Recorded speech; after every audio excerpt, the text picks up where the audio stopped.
Sve je bilo i od ranije organizovano, pripremljeno, ali to mi smo možda bili previše naivni i vjerovali da neće to nikad u Sarajevu desiti.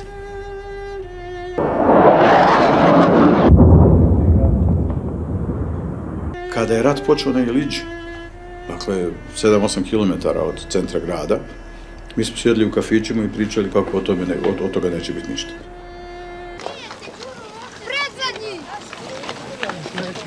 Nismo mogli vjerovati da je moguć takav rat u srcu Evrope.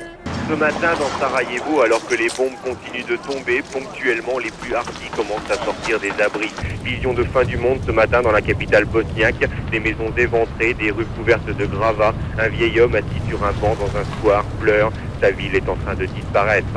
Ljudi su spavali i misli neće moj komšija na mene pucat, neće rat doći meni pred vrata. Les troupes serbes qui assiègent la capitale bosniaque ne sont plus le seul ennemi. Désormais, il faudra compter avec le froid. La neige est tombée sur Sarajevo, le thermomètre, lui, affichait -10 hier, -13 aujourd'hui. Un froid mordant, insoutenable dans une ville sans électricité, sans fioul, sans eau, où l'on ne se chauffe pas, où les fenêtres sont brisées, les immeubles éventrés. Les 350 000 prisonniers de Sarajevo savent que parmi les plus vulnérables d'entre eux, les bébés, les vieux, les blessés, certains ne survivront pas à l'hiver. Le printemps est encore loin, l'épreuve ne fait que commencer.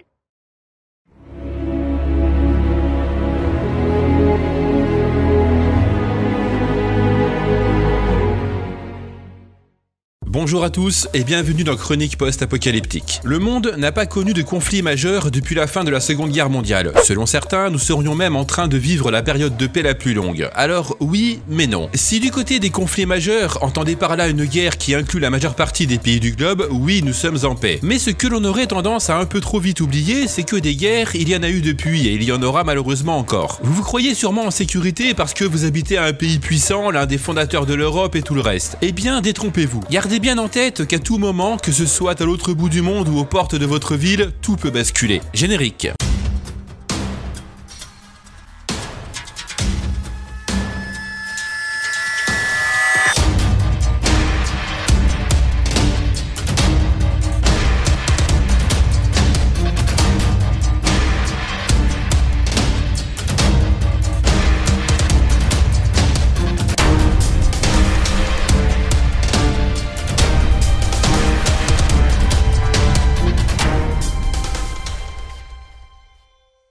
Le monde est en paix depuis 1945, paraît-il. Pour ma part, et sauf erreur, j'ai dénombré depuis cette date pas moins de 234 conflits et guerres en incluant ceux terminés et ceux en cours. Lorsque l'on parle de paix, finalement, on parle de paix mondiale. Donc oui, il n'y a pas eu depuis la fin de la Seconde Guerre mondiale de guerres dévastatrices incluant la majeure partie des pays du globe et qui auraient pu avoir sur le monde un impact majeur. Mais cette paix est fragile, très fragile. Et à n'importe quel moment, tout peut vite déraper à côté de chez vous. Alors attention, une guerre, on la voit quand même arriver. Il y a des signes que vous devez savoir distinguer. Mais ne vous croyez pas en sécurité pour autant. Si vous prenez par exemple la guerre du Donbass, un conflit armé actuellement en cours ayant commencé en 2014, celle-ci se trouve en Ukraine, aux portes de cette Europe qui nous vante une paix solide et durable. Et pour information, même si les combats se sont un petit peu calmés, la situation est loin d'être réglée là-bas. Sans tomber dans la paranoïa, il est tout de même bon d'y penser un minimum, d'en parler avec vos proches ou encore d'avoir quelques affaires sous le coude pour faire face aux prémices d'un éventuel chaos. D'ailleurs, sur le site internet du gouvernement, il y conseille même de se préparer quelques affaires en cas de coup dur. Sachez qu'en conditions réelles, toute votre panoplie de survivalistes, acheter une fortune sur internet ne vous servira strictement à rien sans préparation. C'est bien beau d'acheter les tout derniers gadgets à la mode et ainsi de se sentir tout puissant, vous n'êtes pas le fils ou la fille spirituelle d'un croisement entre Rambo et MacGyver.